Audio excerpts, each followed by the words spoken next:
నాకు పరిచయం చేసింది మాధవి, నా స్కూల్ ఫ్రెండ్, నా ఫ్రెండ్. తను మన ఇద్దరం వెళ్దాం, అబ్బా ఇంట్లో ఉంటే ఏముంది ఏం లేదు కదా, వెళ్దాము బయటికి వెళ్ళి ఒకసారి చూస్తే మిషన్ నేర్చుకుంటే ఏదన్నా యూజ్ అవ్వచ్చు అని చెప్పింది మాధవి. దానికి మాధవి నేను ఇద్దరం వచ్చినాము. రావడం వల్ల నాకైతే చాలా బెనిఫిట్స్ అయితే జరిగినాయి నా లైఫ్లో, నా పర్సనల్ లైఫ్లో. నాకు ఫ్రెండ్స్ పెరిగారు, నాకు స్టిచ్చింగ్ వచ్చింది చాలా. ఇప్పుడు నేనైతే నీట్గా స్టిచ్ చేసుకుంటున్నా నా బ్లౌజెస్, డ్రెస్సెస్.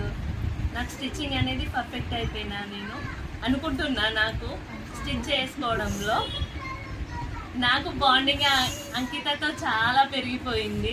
వాణి అక్క, కవిత అక్క అయితే ఇంకా చెప్పలేను, వాళ్ళ మీద కొట్లాడతాను నేనైతే. ఒక చిన్న పిల్లలా చేస్తాను, అయినా నన్ను భరించుతారు. Thank you for giving friendship Ankita. Thank you so much. Thank you so